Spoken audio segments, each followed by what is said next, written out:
আসসালামু আলাইকুম। সবাইকে স্বাগত জানাচ্ছি আমাদের ইউটিউব চ্যানেলে। আজকের ভিডিওতে আমরা আলোচনা করব বিশ্ব ইতিহাসের মহানায়ক সুলতান সালাহ উদ্দিন আইয়ুবীর বীরত্বগাথা নিয়ে। সুলতান সালাহ উদ্দিন আইয়ুবী বিশ্ব ইতিহাসের এক অমর বীর। তিনি ছিলেন সেই মহান সেনানায়ক যিনি ক্রুসেডারদের বিরুদ্ধে মুসলিম উম্মাহকে ঐক্যবদ্ধ করেছিলেন। তার বীরত্ব, সাহস এবং ন্যায়পরায়ণতার কথা আজও শত্রুরাও শ্রদ্ধাভরে স্মরণ করে। ইসলামের পতাকা তলে তিনি মুক্ত করেছিলেন জেরুজালেম এবং শাসন প্রতিষ্ঠা করেছিলেন ইনসাফ ও শরিয়া ভিত্তিক। আজ জানবো তার জীবনের গুরুত্বপূর্ণ অধ্যায়গুলো। তিনি ক্রুসেডারদের পরাজিত করে পবিত্র আল আকসা মসজিদকে মুক্ত করেছিলেন। সালাহ উদ্দিনের অসীম সাহস, দৃঢ় বিশ্বাস ও নেতৃত্বের কথা আপনাকে ভীষণভাবে অনুপ্রাণিত করবে আশা করছি। তাই ভিডিওটি সম্পূর্ণ দেখতে থাকুন। সালাহ উদ্দিন আইয়ুবী, যিনি পশ্চিমা বিশ্বে সালাহউদ্দিন নামে পরিচিত, 1137 সালে বর্তমান ইরাকের তিকরিত শহরে জন্মগ্রহণ করেন। তার পুরো নাম ছিল সালাহ আদ-দ্বীন ইউসুফ ইবনে আইয়ুব। তিনি কুর্দি বংশোদ্ভূত ছিলেন এবং তার পরিবার এক বিশিষ্ট সামরিক পরিবার ছিল। তার পিতা নজম আদ-দ্বীন আইয়ুব ছিলেন একজন কুর্দি গোত্রনায়ক এবং সামরিক কর্মকর্তা। তার চাচা শিরকুহ একজন বিখ্যাত সামরিক নেতা ছিলেন, যার প্রভাব সালাহউদ্দিনের সামরিক জীবনের উপর ব্যাপকভাবে পড়েছিল। সালাহউদ্দিন তার শৈশব কাটিয়েছেন দামেস্কো এবং আলেপ্পোর মতো শহরে, যেখানে তিনি উচ্চতর ইসলামী শিক্ষা গ্রহণ করেন। তার শিক্ষা কেবলমাত্র ধর্মীয় বিষয়ের মধ্যেই সীমাবদ্ধ ছিল না, তিনি গণিত, বিজ্ঞান এবং ইতিহাসের উপরও দক্ষতা অর্জন করেন। এই শিক্ষার মাধ্যমে তার মধ্যে নেতৃস্থানীয় এবং ন্যায়পরায়ণ শাসকের গুণাবলী বিকশিত হয়। তার সামরিক জীবনের শুরু হয়েছিল চাচা শিরকুহের অধীনে। সালাহউদ্দিনের সামরিক প্রতিভা এবং নেতৃত্বের গুণাবলী খুব দ্রুত পরিচিত হয়ে ওঠে। প্রথমে তিনি ফাতিমীয় খিলাফতের জন্য কাজ করেন এবং ক্রুসেডারদের বিরুদ্ধে একাধিক অভিযান পরিচালনা করেন। ফাতিমীয় খিলাফতের দুর্বল অবস্থার কারণে শিরকুহ ও সালাহউদ্দিন কায়রোতে ফাতিমীয়দের বিরুদ্ধে অভিযান পরিচালনা করেন এবং শিরকুহ ফাতিমীয় সেনাবাহিনীর প্রধান হিসেবে নিযুক্ত হন। শিরকুহের মৃত্যুর পর সালাহউদ্দিন 1169 সালে ফাতিমীয় সেনাবাহিনীর প্রধান হিসেবে নিযুক্ত হন এবং পরবর্তীতে মিশরের ক্ষমতা দখল করেন। তিনি ফাতিমীয় খিলাফতের পতন ঘটিয়ে আব্বাসীয় খিলাফতের অধীনে মিশরকে সংযুক্ত করেন। এই সময়ে তিনি মিশরের সামরিক ও প্রশাসনিক কাঠামোকে পুনর্গঠন করেন এবং ক্রুসেডারদের বিরুদ্ধে এক শক্তিশালী প্রতিরোধ গড়ে তোলেন।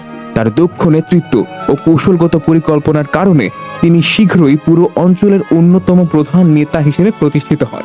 সালাহউদ্দিন আইয়ুবী 1171 সালে ফাতিমীয় খিলাফতকে উৎখাত করার পর মিশরের একচ্ছত্র শাসক হন এবং সেখানে আইয়ুবী সাম্রাজ্যের প্রতিষ্ঠা করেন।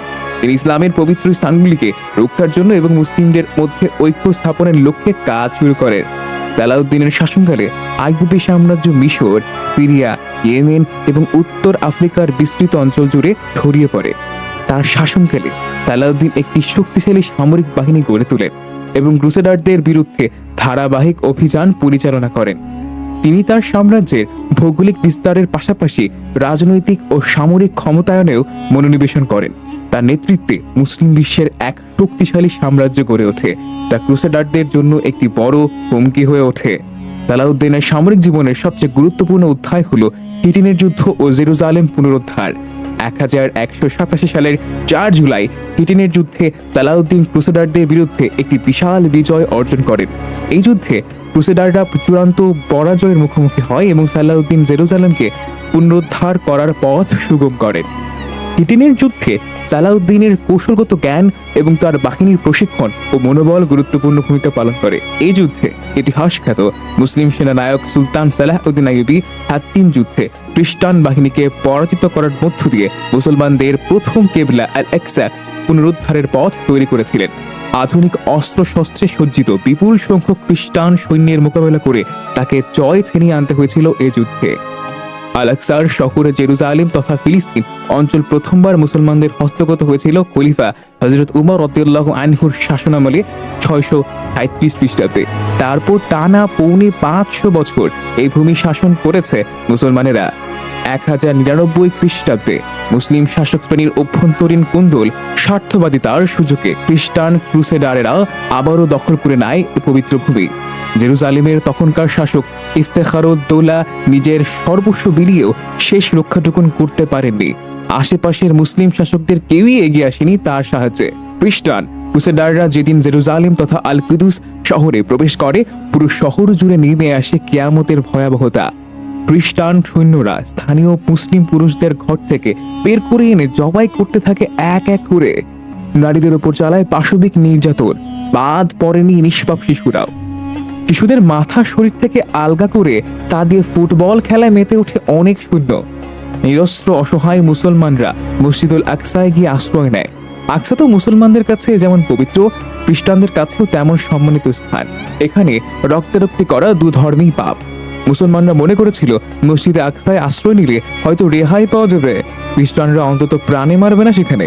কিন্তু উন্মত্ত সৈন্যরা সেখানে গিয়েও মুসলমানদের নৃশংসভাবে জবাই করতে থাকে। মুসলমানদের তাজা খুন মসজিদে গড়িয়ে পাশের রাস্তায় এসে পড়ে। রাস্তায় চলমান খ্রিস্টানদের ঘোড়ার পা পর্যন্ত ডুবে গিয়েছিল বহমানের রক্তে। অল্প দিনের ভেতর খ্রিস্টানরা আল আকসা মসজিদকে গির্জায় রূপান্তরিত করে। ইসলাম ও মুসলমানদের নাম নিশানা মুছে ফেলার সর্বাত্মক চেষ্টা করে পবিত্র এই শহর থেকে।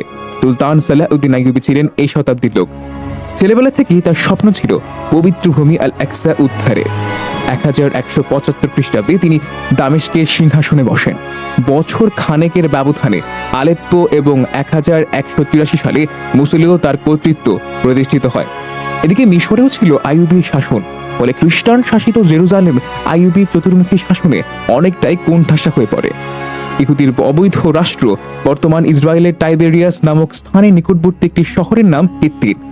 1187 সালের জুলাইয়ের 4 তারিখে জেরুজালেমের খ্রিস্টান শাসক তার মিত্র অন্যান্য শাসকদের নিয়ে এই শহরের পাশেই একটি ময়দানে মুখোমুখি হয়েছিল সালাহউদ্দিন আইয়ুবীর বাহিনীর।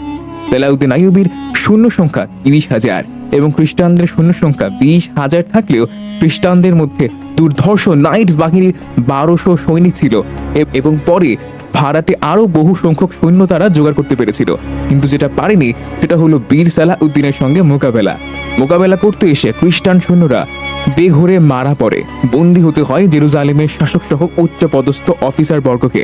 4 জুলাই হিত্তিরের এ জয়ে সালাহউদ্দিন আইয়ুবী থেমে থাকেননি। তার জানবাজি বাহিনী নিয়ে ক্রমশ এগোতে থাকেন পবিত্র ভূমি আল আকসার শহর জেরুজালেমের দিকে। 20 সেপ্টেম্বর মোতাবেক 583 হিজরির 15 রজব রবিবার নিজ নেতৃত্বে মুসলিম মুজাহিদদের বিশাল এক কাফেলা নিয়ে তিনি অবরোধ করেন জেরুজালেম শহর। জেরুজালেম খ্রিস্টানদেরও পবিত্র ভূমি।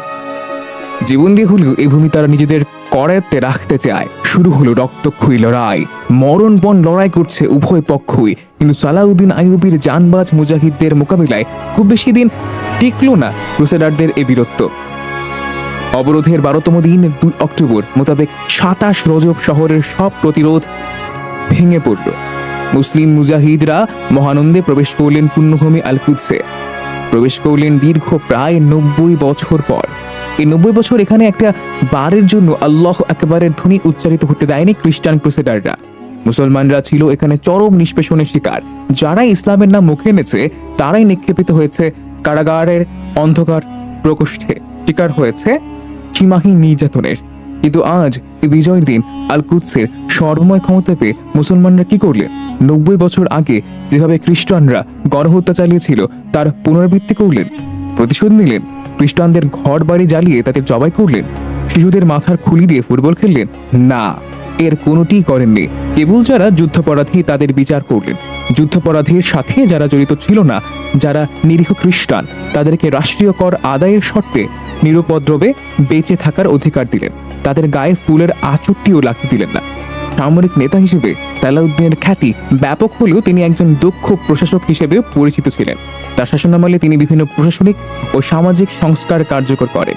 তিনি মিশরে স্থিতিশীলতা প্রতিষ্ঠা করেন এবং দেশটির অর্থনৈতিক উন্নয়নে মনোনিবেশন করেন। তার শাসনকালে মিশরের অর্থনীতি সমৃদ্ধ হয় এবং শিক্ষা ও সংস্কৃতির উন্নয়ন ঘটে। সালাহউদ্দিন তার সাম্রাজ্যের বিভিন্ন অংশে মাদ্রাসা ও হাসপাতাল স্থাপন করেন। তিনি ইসলামী শিক্ষার প্রসারে বিশেষ গুরুত্ব দেন এবং আলেমদের পৃষ্ঠপোষকতা করেন।